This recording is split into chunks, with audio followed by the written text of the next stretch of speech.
Strategy 2 is half a step up. Not everyone offers rolling grats. Importantly, even if they offer them, they're not super simple to run unless you use Valor. We'll talk about that. And so most lawyers are not making rolling grats easy, but you should absolutely be trying to at least considering whether it makes sense to do a rolling grat. So what's a rolling grat? The basic idea is that a rolling grat is just you're taking a grat and rolling it into a new grat every year. How does that work? Let's say you put $1 million into your grat and it's a 2-year trust. At the end of the first year, you're going to get about $500,000 back. What are you going to do with that? You could just take it back and put it back into your estate and invest it and use it whatever you want. That's fine, but then that $500,000 is no longer going to be benefiting from growth going out to your kids' estate tax-free.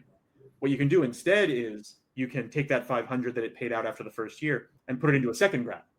And now that initial $1 million is split across 2 grats, and they're both growing and hopefully beating the interest rate and getting money to your kids tax-free.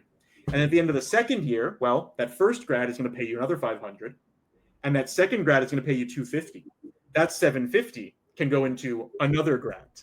The first one will end, the second one will be running, and the third one will be new. And so at any time, basically, you've got 2 grats running. And with that initial $1 million, you're now just continuing to grow estate tax-free.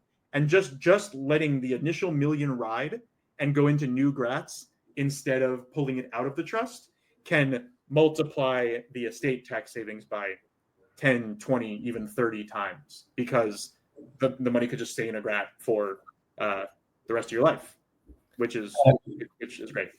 A question there, Jeff, would be what's the typical duration for rolling grats? Very good question, and the answer is 2 years, at least for Valor grats, and I think most people who think about this hard would agree. And the reason for 2 years is that it's the minimum term for a grat. You can't do a 1-year grat. So 2 years is the minimum term. You get back about half of your money each year. The reason to do the minimum term is this mortality risk idea that we mentioned earlier. If you do a 50-year grat, there's a decent chance that you pass away during that term and everything comes back to you. Nothing gets to your kids tax-free.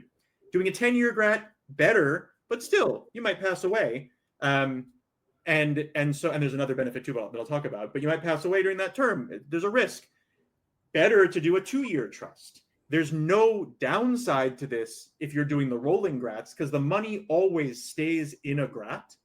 It's just by shortening it to 2 years, you're basically reducing the amount that's going to end up stuck in your estate when you pass away, because you'll be passing away when a short-term grat is running at some point way in the future. The other reason this works is that there's no difference between a 10-year grat and 5 successive 2-year grats. You just roll it over, and at the end of the 2 years, you put it into a new grat. It doesn't cost you any more. We don't charge anything for setting trusts up. So there's no reason not to do 5 successive 2-year grats instead of 1 10-year grat. And then the last reason this makes sense has to do with that volatility idea.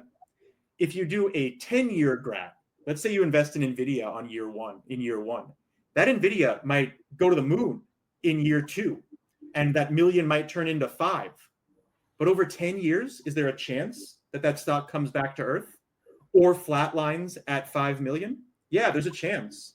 And if that happens, well, you're not getting all of the benefit of the grat kind of over the short term. And so better to end the trust after 2 years, get all of that growth to your kids, and then start again with the million. And so in general, if anyone's interested, definitely, if you're interested in this strategy, we should talk about it. You can schedule a call. You'll get me or one of my colleagues, and we'll go deep on this with you, and we'll talk about the precise application to you. But just in general, almost, I think literally every grat that we've done, the client has in the end agreed pretty easily that 2 years makes sense, and most of them have done rolling grats. So it's kind of related to heads you win, tails you die. That's right. 2 years, if it doesn't go up, if there wasn't enough time for it to grow, well, you start over and you do it again. And essentially, if you're going to have 5 successive 2-year windows or 1 10-year window, assume for now that the stock is going to grow 5x at some point. Whether it grows in year 2 or year 4 or year 6 or year 8 or even like the last day of year 10, you're capturing that growth in a 2-year GRAT. Whereas with a 10-year trust, if it happens in year 4 and then it comes back down, you've lost it.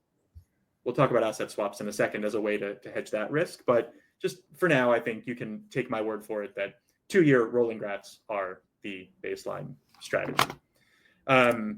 There's more to do here, more optimizations. Let me take off a couple of questions. If the chosen asset is crypto, are there brokerages? Yeah, absolutely. We've done GRATs with Coinbase. We've done GRATs with Robinhood. We've done self-custody, MetaMask, cold storage, Ledger. It's very flexible. The bottom line is that the brokerage or exchange that you use has to support a trust account. Or if it doesn't, you need to use another storage option that allows us to create a paper trail showing that the GRAT owns the crypto. That's the bottom line, and we'll help you do that as part of our service. Dean asked this question, which goes back to the first one that he asked. How does GRAT pay you back? Do you need to sell the asset and trigger income tax? Absolutely not. You can transfer the shares or crypto or whatever back to you in kind without selling, and just take it back, and there's no income tax triggered at that moment. So, rolling GRAT. I'm just gonna really. I want you to look at the third bullet point here. You get how rolling GRATs work at this point.